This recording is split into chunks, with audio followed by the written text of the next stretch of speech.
There exists a form of service that demands something most of us will never be asked to give: the ability to stand motionless for hours, maintaining perfect composure while the world moves around you. Royal Guards represent one of the last bastions of formal ceremonial discipline in modern institutions.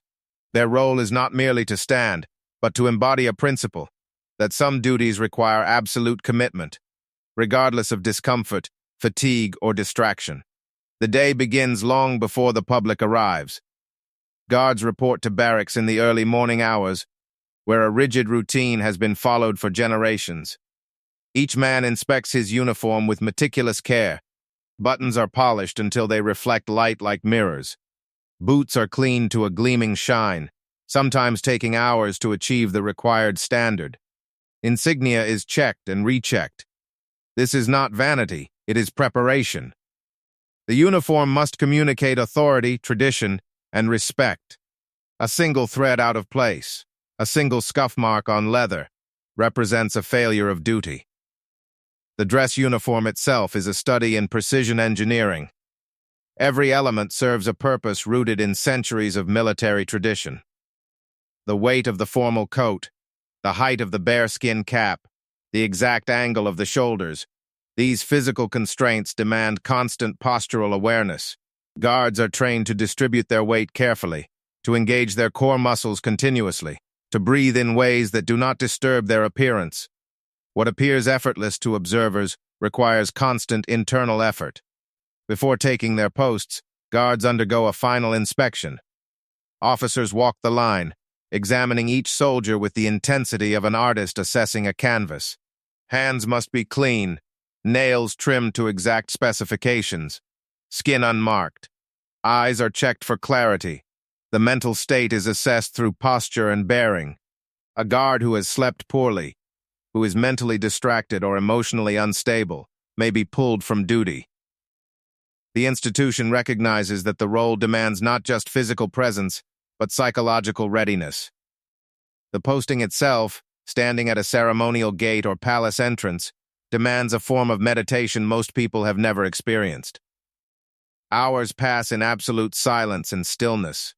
A guard cannot shift his weight, cannot look around, cannot acknowledge crowds or cameras. Wind, rain, and extreme temperatures must be endured without visible reaction. The body begins to rebel against stillness. After the first hour, muscles cramp, joints stiffen, the mind seeks distraction, yet the guard remains fixed. What sustains them through these hours? Architectural historians note that the repetition of duty becomes, over time, a form of mental discipline. Guards train themselves to exist in a state of heightened awareness while appearing completely blank. They observe everything while revealing nothing.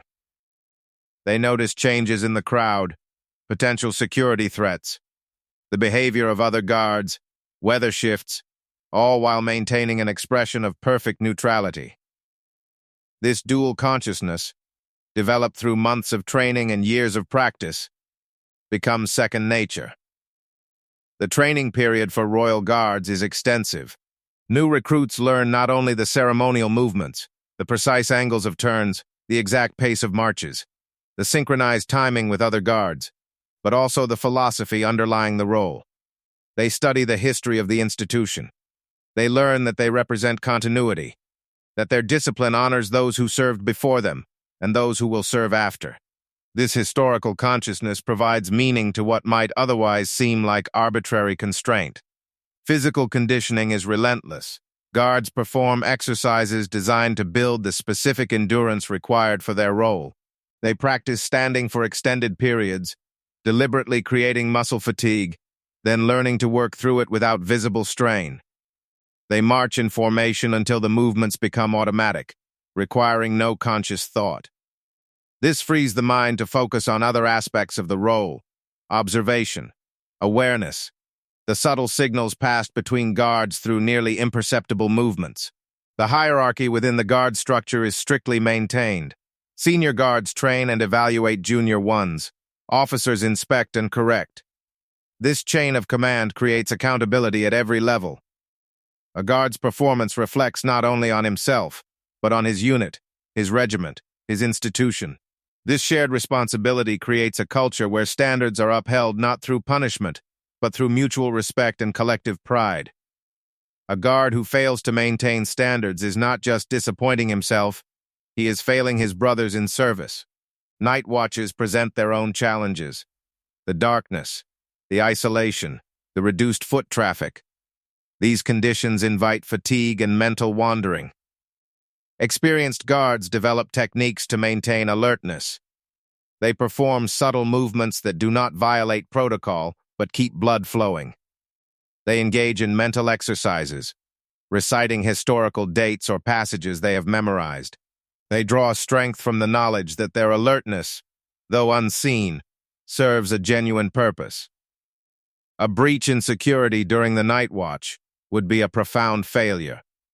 The sacrifices made by guards are often invisible to the public. They cannot attend social events if they conflict with duty. Relationships are strained by the demands of the schedule. Physical strain accumulates. Back problems, joint issues, and postural injuries are common among long-service guards. Many experience the psychological toll of standing silently while people mock them, insult them, or attempt to provoke reactions. Yet the code of silence must be maintained. A guard who responds to provocation has failed, regardless of the provocation's severity.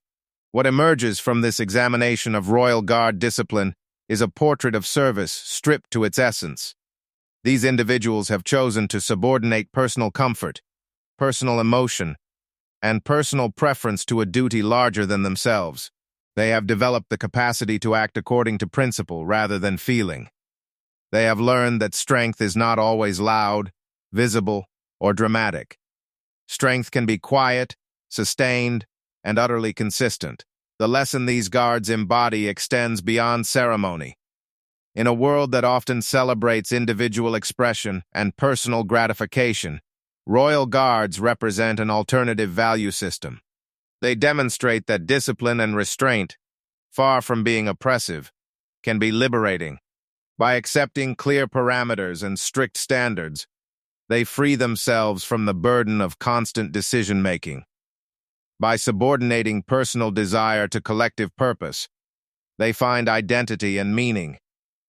By standing silently, they speak volumes about duty, responsibility, and the quiet strength required to honor commitments that no one is forcing them to keep. The public sees only the surface, the gleaming uniforms, the rigid posture, the inscrutability. What they do not see is the internal fortitude required to maintain that image, hour after hour, day after day, year after year. Royal Guards teach, through their silent example, that some forms of greatness are measured not in achievement or recognition, but in the daily, unglamorous commitment to excellence, even when no one is watching. In their restraint lies a kind of power. In their silence lies a kind of voice. In their service lies a kind of freedom.